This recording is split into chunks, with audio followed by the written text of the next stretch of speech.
मेहता का उल्टा चश्मा सीरियल को लेकर कंट्रोवर्सीज खत्म होने का नाम नहीं ले रही।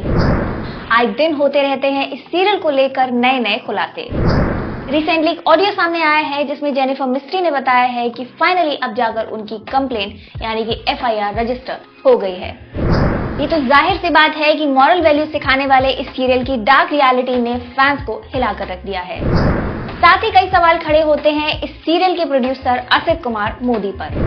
Welcome to the new episode of TV section, जहां पर हम बात करेंगे टेलीविजन से जुड़ी लेटेस्ट खबरों पर। और फिलहाल हम बात कर रहे हैं तारक मेहता का उल्टा चश्मा सीरियल के प्रोड्यूसर असित कुमार मोदी के बारे में। और कुछ पॉइंट्स के थ्रू हम ये प्रूव करेंगे कि Asit Kumar Modi is a big fraud.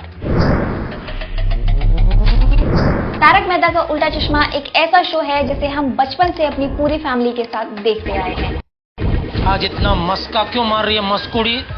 इसका एक एक कैरेक्टर हमारे आसपास रहने वाले लोगों से रिलेट करता है, जिसने हमें हर त्योहार को अपने परिवार के साथ अच्छी तरह सेलिब्रेट करना सिखाया है, जिसने हमें समाज की तरफ जिम्मेदार बनने के लिए इंस्पायर किया है। ऐसे सीरियल पर जब सेक्सुअल हैरेसमेंट, एक्सप्लॉयटेशन, बदतमीजी, हाथापाई इस तरह के आरोप लगे तो ऑडियंस का इस सीरियल पर से विश्वास उठ जाना लाजमी है, क्योंकि करोड़ों लोगों के लिए तारक मेहता सिर्फ एक सीरियल नहीं बल्कि एक इमोशन है जो बचपन से उनके साथ जुड़ा हुआ है। ऐसा ही कुछ हुआ जब सीरियल की रोशन कौर सोडी यानी कि जेनिफर मिस्ट्री बंसीवाल ने सीरियल के producer Asit Kumar Modi, production head Sohail Rawani और एग्जीक्यूटिव प्रोड्यूसर जतिन बजाज पर कई गंभीर आरोप लगाए। जेनिफर के एक्सप्लोसिव इंटरव्यूज सामने आते ही सीरियल की TRP अचानक से गिर गई और अब सीरियल के जो हालात हैं उसे देखकर ऐसा ही लग रहा है कि काफी सालों बाद ही सही पर असित कुमार मोदी और उनकी टीम को उनका कर्मा फेस करना पड़ ही गया। तो चलिए कुछ ऐसे पॉइंट्स के बारे में बात करते हैं जिनसे ये प्रूव हो जाएगा कि Asit Kumar Modi is not a good man बल्कि वो एक बहुत बड़े फ्रॉड हैं। फर्स्ट पॉइंट जिससे ये प्रूव होता है कि इन हालातों में असित कुमार मोदी ही गलत हैं, वो ये है कि जब भी जेनिफर ने कोई इंटरव्यू दिया है उन्होंने हमेशा कहा है कि वो जो भी बोल रही हैं उसके उनके पास कई प्रूफ हैं। वो जो भी बोल रही हैं उसे कोर्ट में साबित भी कर सकती हैं। और जेनिफर जिस कॉन्फिडेंस से इंटरव्यूज देती हैं, ये सारी बातें करती हैं, उसे देखकर साफ जाहिर होता है कि वो जो भी बोल रही हैं वो सच है। तो ये बात तो साफ है कि जेनिफर ने जो भी अभी तक कहा है वो सब असित कुमार मोदी ने किया है। सेकेंड पॉइंट जो ये प्रूव करेगा कि असित कुमार मोदी एक बहुत बड़े फ्रॉड है वो ये है कि जिन मॉरल वैल्यूज को वो सालों से सीरियल में दिखाकर नेम और फेम कमाते आए हैं उन मॉरल वैल्यूज की उनकी रियल लाइफ में कोई अहमियत नहीं है। क्योंकि जिस प्रोड्यूसर के सेट पर आर्टिस्ट के साथ बदतमीजी की जाती हो, अब्यूसिव लैंग्वेज यूज की जाती हो, हाथापाई तक की जाती हो, उस प्रोड्यूसर की लाइफ में मॉरल वैल्यूज कहाँ अप्लाई होती होंगी ये तो आप समझ ही सकते हैं। क्योंकि ऐसा बिहेवियर तो कोई अपने घर में काम करने वाली मेड के साथ भी नहीं करता जो सीरियल के आर्टिस्ट के साथ कर रहे हैं। जी हाँ, ये बात पुरानी बावरी यानी कि मोनिका भदौरिया ने अपने एक इंटरव्यू में क्लियर की थी। उन्होंने बताया था कि सोहेल रवानी एक ऐसे आर्टिस्ट के ऊपर गुस्से में कुर्सी तक फेंकते हुए देखे गए हैं जिस आर्टिस्ट के ना होने से सीरियल बंद भी हो सकता है। अब ऐसा आर्टिस्ट जिसके ना होने से सीरियल बंद हो जाए वो कौन है ये तो हम सभी जानते हैं। थर्ड पॉइंट जो ये प्रूव करता है that Asit Modi is not a good man वो ये है कि जो इंसान अपने फायदे के लिए दूसरों की आजादी छीन ले, उन्हें कंट्रोल करके रखे, उन्हें धमकियां तक दे, वो इंसान अच्छा तो कहीं से नहीं हो सकता। आपने नोटिस किया होगा कि तारक मेहता में काम करने वाले मैक्सिमम आर्टिस्ट सोशल मीडिया पर एक्टिव नहीं रहते। ये बात मेरी ही तरह बहुत सारे लोगों को काफी टाइम से अजीब लगती थी कि इतने फेमस सीरियल के आर्टिस्ट और सोशल मीडिया पर एक्टिव नहीं रहते। अब जब इस शो के मेकर्स के बारे में खुलासे हो ही रहे हैं तो ये बात भी सामने आ चुकी है कि आर्टिस्ट को सोशल मीडिया यूज करने के लिए भी कंट्रोल किया जाता है, उन्हें सोशल मीडिया यूज करना भी अलाउड नहीं है। इस बात को क्लियर किया है सीरियल में काम करने वाली रीटा रिपोर्टर यानी कि प्रिया आहूजा ने। उन्होंने बताया कि सीरियल में जो लोग भी काम करते हैं असित कुमार मोदी नहीं चाहते कि वो सोशल मीडिया पर अपनी पर्सनल लाइफ को ज्यादा एक्सपोज करें। मोनिका भदौरिया और जेनिफर ने भी इस बात को साफ किया है कि अगर फिर भी कोई आर्टिस्ट सोशल मीडिया यूज करते हैं तो उनसे कई बार उनकी कई सारी पोस्ट डिलीट तक करवा दी जाती हैं। इस बात से आप सब अंदाजा लगा ही सकते हैं कि आर्टिस्ट को किस तरह कंट्रोल करके रखा जाता है। इतना ही नहीं, अगर कोई न्यूज पोर्टल इन आर्टिस्ट के साथ कोई इंटरव्यू करना चाहे तब भी पहले से कंडीशन रख दी जाती है, उन्हें डरा दिया जाता है कि सीरियल के बारे में या फिर उसके मेकर्स के बारे में कोई भी बात इंटरव्यू में नहीं करनी है। अब जिस शो को वो आर्टिस्ट इतने सालों से अपना खून पसीना देकर इस मुकाम तक लेकर आए हैं, उस सीरियल के बारे में उन्हें बात करने तक का हक नहीं है। अब अगर इतने सालों से उन लोगों को इतना कंट्रोल करके रखा जाएगा तो फिर उनका सब्र का बांध तो टूटना ही था।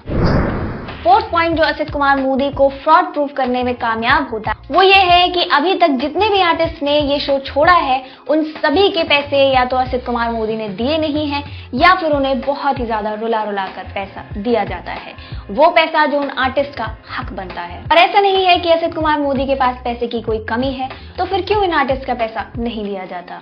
इसका एक ही मतलब हो सकता है कि असित कुमार मोदी एक सैडिस्ट हैं जिन्हें उन आर्टिस्ट को परेशान होते हुए देखना, तकलीफ में देखना अच्छा लगता है।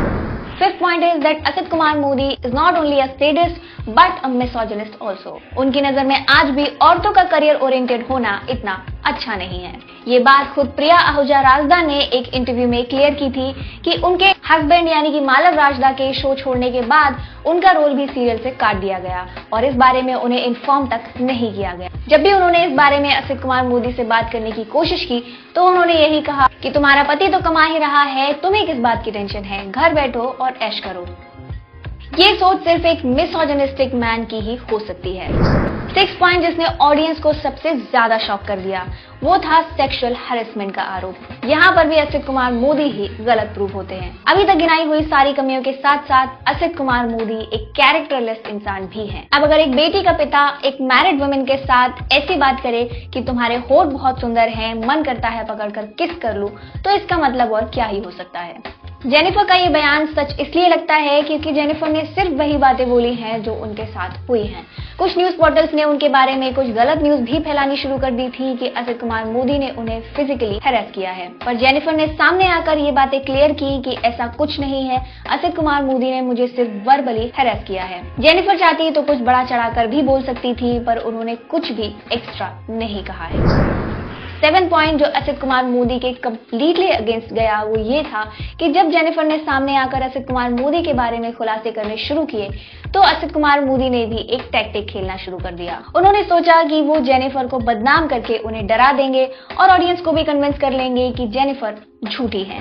पर असित भाई तब फंस गए जब उनके एक्स डायरेक्टर मालव राजदा और उनकी वाइफ प्रिया आहूजा राजदा ने ये जिम्मेदारी ली कि वो सामने आकर सच्चाई खोल कर रखें। उन दोनों ने कहा कि हमें किसी का सपोर्ट नहीं करना है, ना ही असित भाई का और ना ही जेनी का, पर उन्होंने ये जरूर बताया कि जेनिफर कभी भी सेट पर अब्यूजिव नहीं थी, उनकी वजह से कभी भी सेट की शूटिंग नहीं रुकी। मालव राजदा पिछले 15 सालों से सीरियल के डायरेक्टर हैं, वो ही सारी शूटिंग की रिस्पॉन्सिबिलिटी लेते थे, तो अगर वो खुद ये कह रहे हैं कि जेनी की वजह से कभी भी उनकी शूटिंग नहीं रुकी तो फिर सच क्या है ये अंदाजा हम सब लगा सकते हैं। मालव और प्रिया का ये कहना असित कुमार मोदी पर काफी भारी पड़ा क्योंकि उन्होंने तो पूरी तैयारी कर ली थी जेनिफर को अनप्रोफेशनल साबित करने की, पर उनके मंसूबे कामयाब नहीं हो पाए और असित कुमार मोदी उसके बाद इस तरह फंस गए कि उसके बाद उनका मीडिया में एक भी स्टेटमेंट नहीं आया। इससे साफ जाहिर होता है कि असित कुमार मोदी के पास कुछ कहने के लिए है ही नहीं, वो हर तरफ से फंस गए हैं और अब शायद वो कोई भी स्टेटमेंट इसलिए नहीं दे रहे हैं कि अब उन्होंने अगर कोई झूठा स्टेटमेंट दिया